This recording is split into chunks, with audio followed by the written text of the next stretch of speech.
자, 현재까지 증시 시장을 지배했던 분위기와 사고방식이 무엇이었냐? 경기 침체로 인한 성장 저하였죠. 예전에 이제 그 금리 인상이 되면서 경기가 침체될 거다, 이런 식으로 계속 주장하면서 지금까지 올해 내내 시장을 계속 밀어왔었죠. 그러면 이러한 사고방식과 논리로 시장을 보기 때문에 이제 공매도가 막 때리고 시장에서 매도 물량이 나오고 매수가 안 들어오는 게 어떻게 보면 당연한 거겠죠. 언론에서 그렇게 나쁘게 이야기하는데 누가 어떤 바보가 신규 자금을 유입시키겠습니까?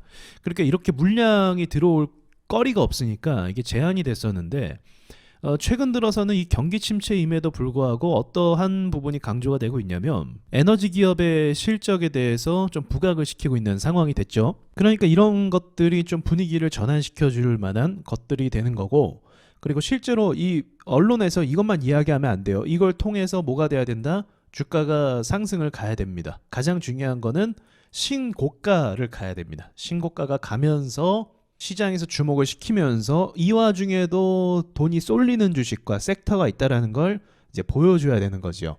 아직까지 신고가가 찍히는 종목을 보면 뭐 네옴시티 이런 건데, 네옴시티도 뭐 의미는 있을 수 있어요.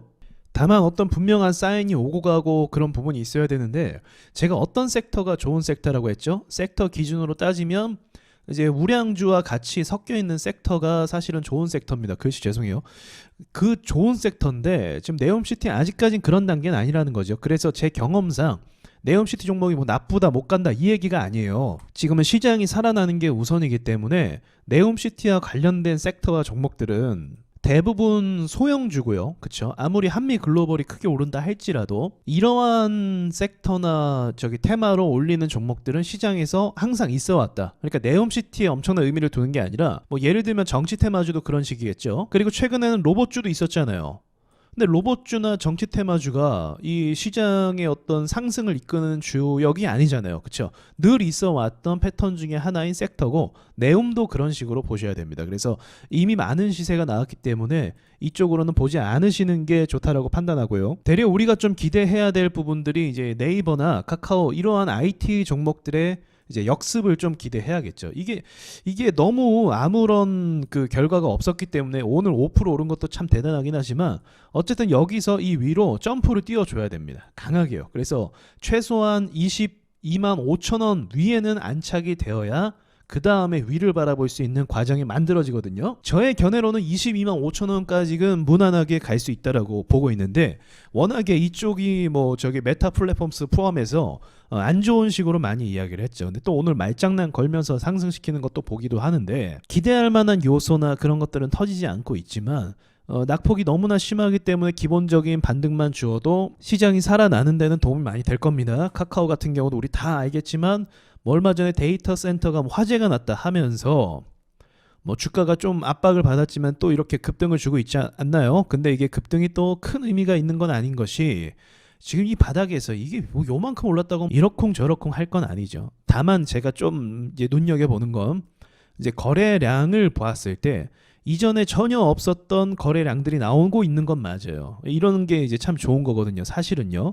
네이버 같은 경우도 이전에 한창 오를 때 있었던 거래량이 내려올 때는 이제 하락 거래량이죠. 없었어요. 근데 오늘은 상승 거래량을 주면서 의미 있는 거래가 들어왔습니다. 삼성전자는 뭐 엄청난 거래량은 아니지만 그래도 좀 뚫어주면서, 여기 주 라인이었잖아요. 자, 이게 중요한 라인이잖아요. 그래서 여기까지 도달을 좀 해준 것도 의미가 있어요.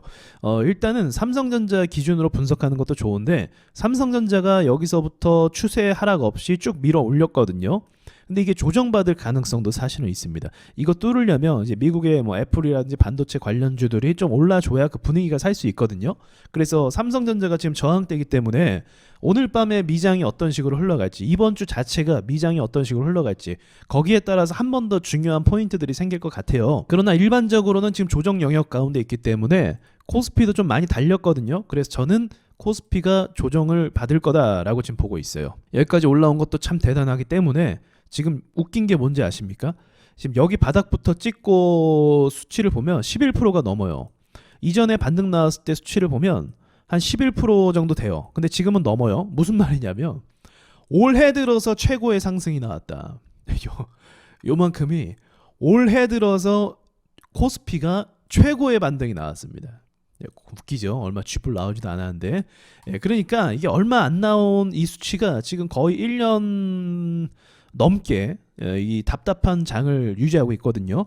근데 시장은 언제까지 이렇게 막 답답하게만 가지 않아요. 저는 여기서 좀 조정 받더라도 어느 정도는 큰 그림을 지금은 예상하고 있어요. 그러니까 일단은 단기 조정 단계에 들어갈 거를 우리가 좀 알고 있고, 단기 조정에 들어간다고 해서 그냥 밀리는 게 아니라 여기서 조정받고 다시 뚫으면 더 세게 갈 수 있습니다. 한 방이 뚫고 가는 게 오히려 저항 매물을 한번 소화하고 가는 게 아니기 때문에 매물이 한 방에 이제 투매가 나올 수도 있어요. 그럴 때는.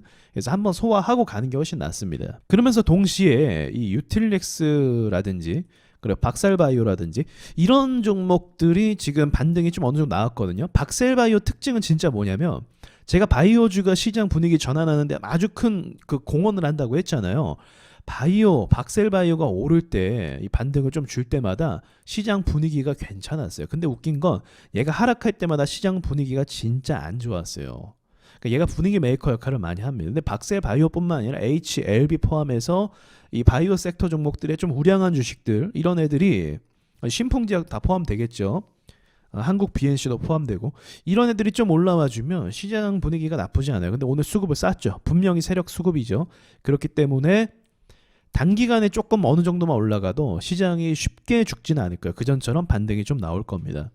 안 그래도 네이버도 반등 나왔겠다, 박사리도 나왔겠다, 삼전도 나왔겠다. 이 수급이 굉장히 유의미한 거다라는 거죠. 여기서 그것만 주면 돼요. 이제 지속성만 유지하면서 한 번만 다 싸주면 제가 봤을 때는 좀 안정 궤도로 들어갈 수 있다고 좀 보고 있어요. 코스닥 역시도 이 지긋지긋한 라인을 드디어 뚫었어요. 이거 언제 뚫냐 계속 보고 있었는데, 제가 생각한 시나리오가 최초에 이거였죠. 근데 이게 안 나오고 요렇게 나왔죠. 왜냐면 여기서 언론에서 진짜 압박을 많이 했잖아요. 그래서 이때 그 비관론이 시장에 아주 지배적이지 않았습니까? 시장은 더 이상 갈 수 없다, 시장은 엉망이다 하면서 뭐 사실 공매도 금지만 벌써 처리를 했어도 이거 이렇게 갔어요. 근데 걔네가 안 했잖아요. 그러니까 이건 좀 문제가 있는 과정이었습니다. 그리고 이 하락이라는 게 요렇게 가는 거지, 요렇게 끌다 가는 거는 많이 안 나와요. 이거 안 좋은 이제 흐름이에요. 이런 거 자체가 하락이 나왔으면 바로 가주는 게 맞는 건데 계속 질질 끄면서 압박을 줬죠. 근데 드디어 뚫었으니까 어쨌든 바이오와 카카오 네이버 이런 이제 IT를 대표하는 이쪽으로 좀 끌고 올라갔다. 이게 저는 굉장히 좀 좋다라고 봐요. 그리고 또 마지막으로 환율 이야기도 빼놓을 수가 없겠죠. 자, 환율을 보시면 드디어 이게 뭐예요? 드디어 폭락하고 있습니다. 이게 언제 폭락하나 계속 봤는데, 이때 환율 분석했을 때 기억나실지 모르겠네요. 환율이 오르기도 빡세게 올랐지만 요만큼 빠질 때가 있었잖아요. 그래서 이게 또 이렇게 빠지면 금방 빠진다라고 말씀드렸어요. 근데 오늘은 고맙게도 1,300원대로 내려왔다는 거죠. 요거는 반대로 이제 중요한 라인을 이탈했다라는 거, 그리고 이렇게 이탈했다라는 건 이유가 있겠죠. 그냥 움직이는 게 아니니까 환율은. 그래서 이유라는 게 있을 텐데, 시장이 반등을 주면서 기업들이 현재 이 환율을 버티고 있고 주요 기업들의 매출은 사실 그렇게 큰 문제가 없고, 그런 것들을 고려해 봤을 때 환율이 조정 단계로 간 거고, 제가 1,300원대로 오는 게 중요하다고 했잖아요. 1,400원 딱 깨고 1,300원으로 진입을 했으니까 시장이 반등을 계속 줌에 따라서 제 생각엔 1,300원 초반대까지도 갈 수 있다고 봐요. 그러니까 요 정도까지도 이게 눌러서 갈 가능성이 있다. 그럼 얘가 간다는 건 이제 일본 환율도 지금 보합 중이죠. 이게 한번 툭 떨어질 수 있거든요. 그리고 이제 중국 환율 같은 경우는 조정을 좀 받고 이제 좀 민기적거리고 있는데, 이 친구도 뭐 같이 떨어질 수 있어요. 이 친구가 제가 봤을 때 빠지면은 더 세게 빠지지 않을까 생각도 하고도 있긴 하거든요. 그래서 이런 부분들이 긍정적으로 작용을 하니까 그렇게 나쁘진 않네요. 자, 아무튼 버티는 그 과정 가운데 여러분 수고가 많으시고, 제가 2달 보자고 얘기를 했잖아요. 그러니까 지금 한 달 지났고 한 달 좀 더 지났어요. 그러니까 이번 달 말 정도까지 보면은 방향성이 확실하게 정해지고, 또 이번 달 말까지 보면은 또 미국에서 여러 지표가 나올 거 아니에요. 이제 주목할 게 뭐냐면, 미국에서 또 뭐 고용 지표 어쩌고, 또 금리 어쩌고, 또 파월 나와서 또 뭐 어쩌고 이럴 거예요. 근데 제가 봤을 때는 서서히 시장에서 이러한 것들을 반영을 좀 덜 하고 있거든요. 반영하는 힘이 약해지고 있어요. 약해지면 약해질수록 뭐다? 이제 그거는 시장에서 더 이상 악재로 작용할 수 없다. 그거를 반증하는 겁니다. 그럼 악재가 떨어지면 또 다른 악재를 갖고 올까요? 그건 세력 마음인데, 시장은 솔직히 그렇게 뭐 악재 연속에서 이어서 악재 또 이러기 쉽지 않아요. 이미 이번 올해 그런 게 많았고, 그래서 그런 악재는 이제 멈췄기 때문에 조그마한 호재라도 생기면 이제 반등이 또 나올 수 있는, 주식은 그런 식으로 원리로 움직이거든요. 그래서 분위기 전환에 성공시키는 미국 주요 기업들이 있기 때문에 우리나라도 좀 기대를 해볼 수 있지 않나. 코스피 종목 위주로 말이죠. 여기까지 말씀드리고 마칠게요.